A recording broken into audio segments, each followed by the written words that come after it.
Tijdens de speciale summit over de Caricom Single Market and Economy op Trinidad en Tobago kwamen regeringsleiders en staatshoofden van de Caricom bijeen. De Surinaamse delegatie, onder leiding van de vicepresident Michael Ashwin Adin, bestond onder meer uit de ministers van Buitenlandse Zaken Ildis Polak-Bigli en Stefan Tsang van Handel, Industrie en Toerisme. Namens de delegatie stond minister Tsang een vraaggesprek af aan de plaatselijke media in Trinidad. Tijdens dit interview liet de bewindsman zijn licht schijnen over het regionaal initiatief CSME.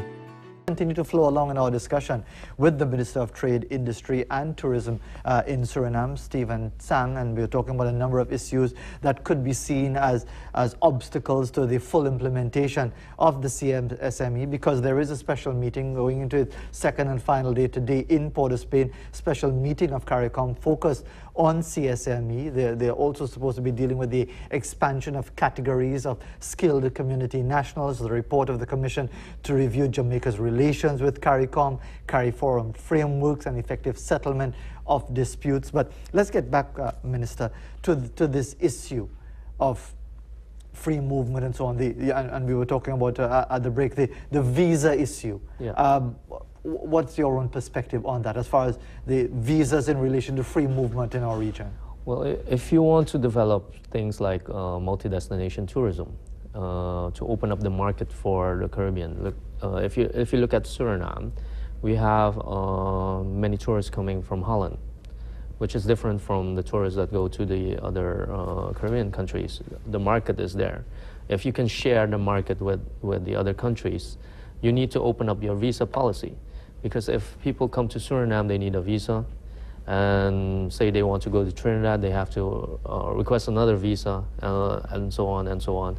It hinders the main idea of CSME.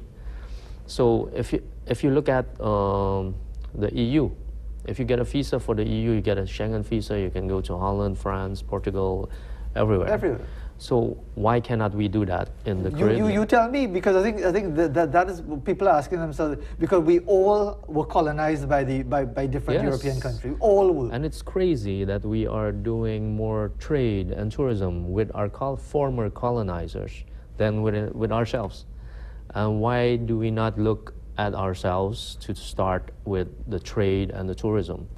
And those are the hindrances that are in place that we need to remove. Is it about the politics at the end of the day? It's the same question I was asking the St. Lucian Prime Minister.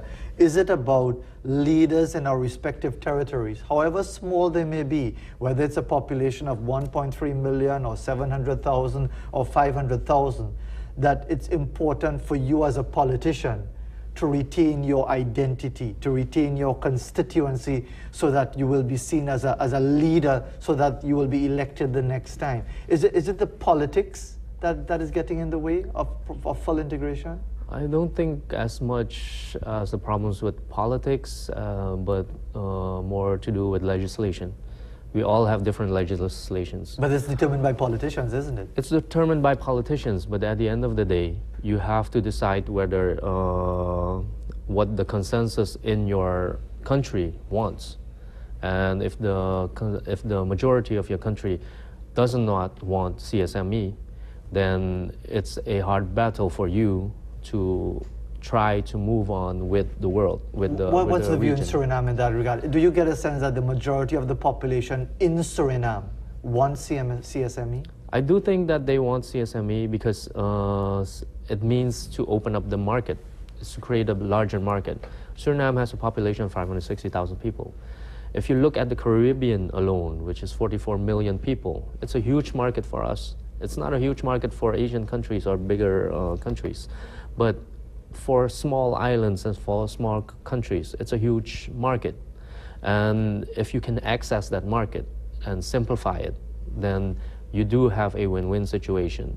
We need to look into ourselves first before we can do trade with the bigger countries. If you look at the discussions we are having with the ACP, EU, etc., why aren't we doing business with Africa, the Pacific countries? There are 80 countries in total, 80 votes, and there's so much that we can do together. But we're still looking towards the EU because of the trade relations and the historical connection. And I think we need to think more about our region. And it's cheap, as we said, it's cheaper to go to Miami than go to Trinidad from Suriname. Why is that? We need to remove the barriers because there are airport taxes, this and that. If we just sit together and see where we can remove the barriers, remove the hindrances for doing business, you've come a long way. And I think that we have failed in the CSME to look at the small details.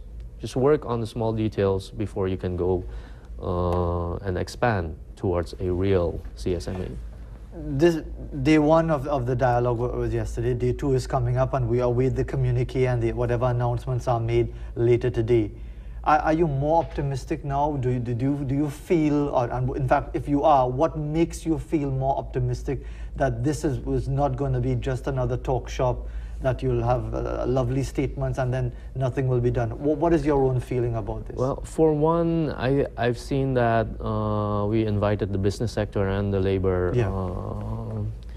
to come to the meetings, and there is much interest to have them in regular meetings, and I think that is a change. Look towards the basic of what CSME needs to do, which is to the ease of doing business. And the first thing you need to do is find out what are the problems for doing business in the Caribbean. And if you talk to the people that are actually doing the business, that is where you need to solve the problems.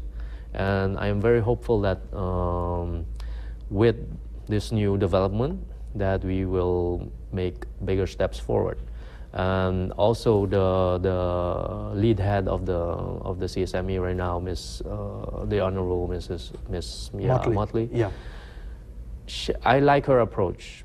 I am a fan of her pragmatic approach, and I do think that this is the way to move the CSME forward. Just look at the problems and solve them one by one. And Minister, time is just about run out on us, and we really appreciate you taking the time to join us this morning. But if you could leave us with, if there was one thing or two things or three things that you'd like to see come out definitely, that concrete as things to be implemented, that would give you confidence that the CSME can become a reality for the benefit of the people, not just of Suriname, but of all the Caribbean, what would those two or three things be that you would certainly like to see come out of this meeting that concludes today? Well, I think the main issue for doing business between our countries is the connectivity.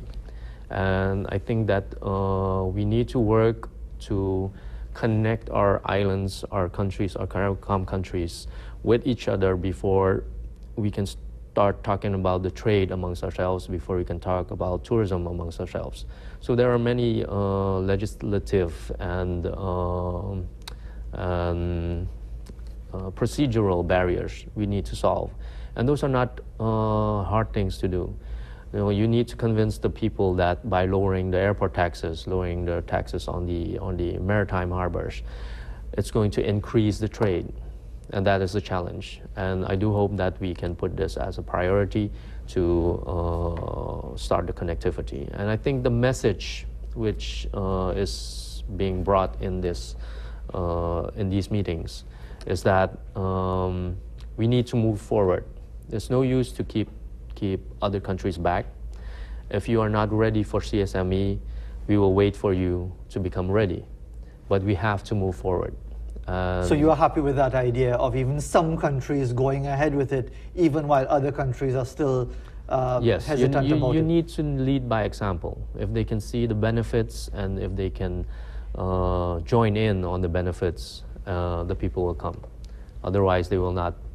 People are afraid of change, and you need to let them see the good of the change.